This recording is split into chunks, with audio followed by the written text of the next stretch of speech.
गतिभक्त प्रभुपेष्ट ईश्वरः पुरुषोत्तमः आब्रह्म स्तंभ बृदाता सद्गुरुस्तं नमस्तुते सद्गुरुस्तं नमस्तुते। परम प्रेम श्री श्री ठाकुर मठ परमाराध्या जगज्जननी श्री श्री बड़मा परम पूज्यपाद श्री श्री बड़दा परम पूज्यपाद श्री श्री दादा परम पूज्यपाद श्री श्री आचार्य देव चरण कोटि कोटि प्रणाम। एवं मोर वीडियो देखुवा समस्त गुरु भाई माँ मानू रायप्रति जयगु जनाए। आशा करे ठाकुर को धरी समस्ते सुस्थ ही थे। आज इष्ट प्रसंग होउछि आचार्य परंपरा रे पूज्यपाद श्री श्री आचार्य देव दीर्घनीला। प्रसंगटी बहुत हृदयस्पर्शी। समस्त अनुरोध वीडियोटी को पूरा देखिले बुझीपारे जानीपारे मन को भी शांति लगे। आसतु जानिबा। गुवाहाटी मंदिर कथा। आचार्य देव निज हाथ में भक्त मानू बतासा प्रसाद वितरण करुथांती। भक्त माने लाइन रे जाई आचार्य देव हाथरू प्रसाद आणुछंती। हठात गोटे 13 कि 14 वर्षर बालक लाइन रु बाहरी जाई कहूची मते छाड़ंतु मु शीघ्र जाई आचार्य देव किछि कथा निवेदन करिवि, किंतु भाई माने ताको जीवाकू देउनाहांती। पिलाटीर ए आकुल प्रार्थना आचार्य देव कानरे बाजिछि आ दृष्टिगोचर होइछि। कहउछंती छाड़ी दियो से पिलाटीको। पिलाटी दौड़ी जाई आचार्य देव प्रणाम निवेदन करी कहूची दादा मो जेजे हॉस्पिटल बेड मृत्यु सांगरे लड़ाई करुछंती। आपण ही भगवान कि मो जेजे को बंचाई देवे। आचार्य देव कहउछंती हौ तू आगे प्रसाद पा तापरे बुझीबा तो जेजे कथा। पिला किंतु नछड़ बंधा कांदी कांदी कहूची दादा मो जेजे बंचिबा मो पाई निहाती दरकार। मोर आउ किछि दिन मो जेजे सांगरे बितेइबाकू चाहे दादा। पिलाटी कहिला दादा मु सेतिकी बेले आपणक हाथरू प्रसाद खाइबी जेतेबेले मो जेजे भल होई घरକୁ आसीबे। आचार्य देव कहउछंती सुन तू एई बतासा को नेई एबे तो जेजे को खाइबाकू दे। पिलाटी कहउची दादा मो जेजे किछि खाउ नाहांती तांको ए प्रसाद मु किमिति खुआइबी। आचार्य देव कहउछंती तांको पानी करी तांको पाटी रे पियाई देबो। तापरे दादांको निर्देश रे पिलाटी दौड़ी जाइछि हॉस्पिटल को आ जेजे को प्रणाम करी से प्रसाद को पानी करी जेजे पाटी रे पियाई देछि। जो पेशेंट को डॉक्टर आशा हराई देथिले आज सेही पेशेंट को आचार्य देव नुआ जीवन देइछंती। निराशारा आशाभरा भगवान भक्तर आकुल प्रार्थना किपरि से मंजूर करती। छोट पिलाटी ता जेजे को सुस्थ अवस्था देखी बहुत खुशी।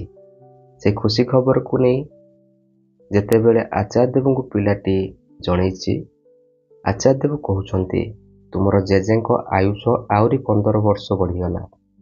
पिलाटी आचार्य देव सिमुखरू ये आशीर्वाद कथा शुणी आनंदरे गदगद होई कहूछि धन्य तुम नीला प्रभु। एथिरु आमे शिखिले जे जेजे बापा और जेजेमां प्रति नाती नातुणी भल पाइबार निष्ठा केते।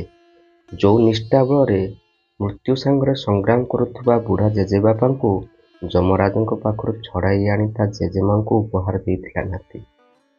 प्रकृतरे वास्तव रे एई छोट पिलाटी आमु शिखाई देइछि निष्ठा भल पाइबा आगारे मृत्यु भी हारी जाए। तो तांकर जेजेंको ऊपर जो निष्ठा और आचार्य देवंको प्रति जो भल पाइबा निष्ठा तार जेजे को तांको बंचई पारिला। यही भक्ति भल पाइबा बहुत करी थाए आम जीवन रे। सेइथिपाई ही कहा जाए आमे ठाकुर को भल पाइबा पाई जहाँकि आचार्य देव शिखाउछंती पूजन अरविंद भी से कथा कहउछंती ठाकुर को भल पाओ।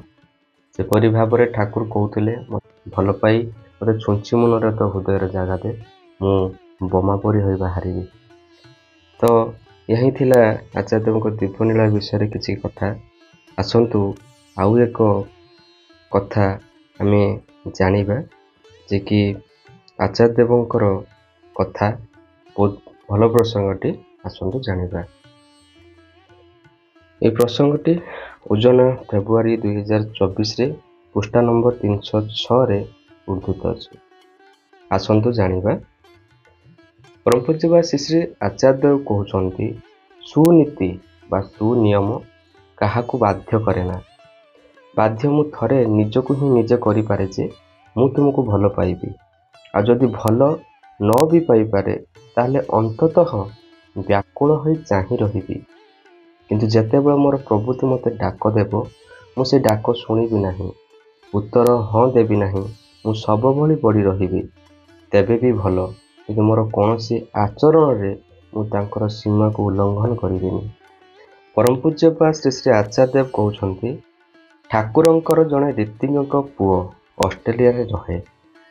ସେମାନଙ୍କ ଦେଶରେ ସାଇକିକ୍ ନାମରେ ଏକ ଶ୍ରେଣୀୟ ମଣିଷ ଥାଆନ୍ତି ଯେଉଁମାନେ ଅତୀନ୍ଦ୍ରିୟ ବିଷୟ ଦର୍ଶନ କରିବାରେ କ୍ଷମତା ରଖନ୍ତି। କେତେକଟା ଆମମାନଙ୍କ ଦେଶରେ ଜ୍ୟୋତିଷମାନଙ୍କର ମତ। ସେହି ପୁଅଟିର କିନ୍ତୁ ଜଟିଳ ପାରିବାରିକ ସମସ୍ୟା ଚାଲିଥିଲା। ଏପରି ସମୟରେ ତାର ଜଣେ ପୁଲିସ କର୍ମୀ ବାନ୍ଧବୀ ତାଙ୍କୁ କୌଣସି ସାଇକିକଙ୍କ ସାହାଯ୍ୟ ନେବାର ପରାମର୍ଶ ଦେଲା। ସେ ପୁଅଟି ଯେତେବେଳେ ସେଇଭଳି ଜଣେ ସାଇକିକଙ୍କ ନିକଟକୁ ଗଲା ସେତେବେଳେ ତାଙ୍କୁ ଦେଖି ହିଁ ସେ ସାଇକିକ୍ ଅବାକ୍ ହୋଇ କହୁଛି, ତୁମର ତ ମୋ ପାଖକୁ ଆସିବାର କୌଣସି ଦରକାର ନାହିଁ। ଯାହାକୁ ନେଇ ତୁମେ ଚାଲିଛ ସେ ତୁମ କାନ୍ଧରେ ବସିଛନ୍ତି, ଆଉ ତୁମେ ମୋ ନିକଟକୁ ଆସିଛ ସାହାଯ୍ୟ ଚାହିଁବାକୁ। ସୁତରାଂ ସେ ସର୍ବଦା ଆମମାନଙ୍କର ସାଥେ ଥାଆନ୍ତି। ଆଉ ଯେତେଥର ମଣିଷ ନିଜର ଭୁଲ ପ୍ରକାଶ କରେ ସେ ଦୁଃଖିତ ହୁଅନ୍ତି, କାତର ହୋଇ ଆମମାନଙ୍କୁ କହିବାକୁ ଚାହାନ୍ତି, ତୁ ଟିକେ ଭଲ ପାଅ, ମୋତେ ଟିକେ ଭଲ ପା। ତେବେ ମଣିଷ ତାଙ୍କ ହାତ ଛଡ଼େଇ ନେଇ ଛୁଟି ଚାଲେ ନିଜ ଆଡ଼େ। କାରଣ ମଣିଷ ତ ବାଧ୍ୟ ନୁହେଁ ସୁପଥରେ ଚାଲିବାକୁ। ସୁନୀତି ବା ସୁନିୟମ କାହାକୁ ବାଧ୍ୟ କରେ ନା।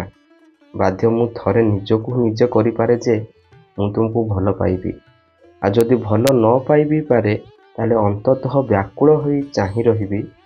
କିନ୍ତୁ ଯେତେବେଳେ ମୋର ପ୍ରଭୃତି ମୋତେ ଡାକ ଦେବ ମୁଁ ସେ ଡାକ ଶୁଣିବି ନାହିଁ, ଉତ୍ତର ଦେବି ନାହିଁ, ମୁଁ ସବୁଭଳି ପଡ଼ି ରହିବି। ତେବେ ବି ଭଲ, କିନ୍ତୁ ମୋର କୌଣସି ଆଚରଣରେ ମୁଁ ତାଙ୍କର ସୀମାକୁ ଉଲ୍ଲଙ୍ଘନ କରିବିନି। ମୋର ଶରୀରଟା କେବଳ ଗୋଟେ ଯନ୍ତ୍ର ହେଉ, ତୁମେ ମୋର ଯନ୍ତ୍ରୀ ହୋଇ ରୁହ। ଯାହା କରାଇବାକୁ ଚାହଁ ମୋ ଦ୍ୱାରା ମୁଁ ତାହା ହିଁ କରିବି। ମୁଁ ଯଦି ନିଜକୁ ନେଇ ଭାବି ଚାଲୁଥାଏ ତାହେଲେ ତୁମର ଭାବନା ମୁଁ ଭାବିବି କେତେବେଳେ? ଆଉ ଯେଉଁଦିନ ଆମେମାନେ ଅଖଣ୍ଡ ବ୍ୟକ୍ତିତ୍ୱର ଅଧିକାରୀ ହୋଇ ଉଠିବା, ଆମର ଦେହ, ଆମର ଚଲାବୁଲା ସବୁକିଛି ହିଁ ସେତେବେଳେ କେବଳ ତାଙ୍କୁ ହିଁ ପ୍ରକାଶ କରିବ। ଆଉ ଏହି ହିଁ ଆମମାନଙ୍କର ଭାବନା ହିଁ ହେଉ।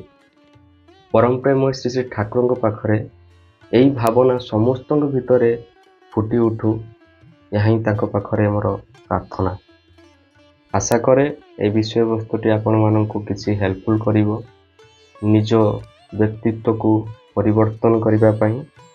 ଯେପରି ଭାବରେ ଆଚାର୍ଯ୍ୟଦେବ କହିଲେ, ସୁନୀତି ସୁନିୟମ କାହାକୁ ବାଧ୍ୟ କରେ ନା, କିନ୍ତୁ ବାଧ୍ୟ ମୁଁ ଥରେ ନିଜକୁ ନିଜେ କରିପାରେ ଯେ ମୁଁ ତୁମକୁ ଭଲ ପାଇବି।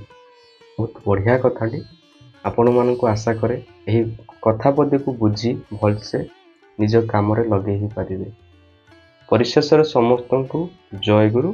ବନ୍ଦେ ପୁରୁଷୋତ୍ତମମ୍, ବନ୍ଦେ ପୁରୁଷୋତ୍ତମମ୍, ବନ୍ଦେ ପୁରୁଷୋତ୍ତମମ୍।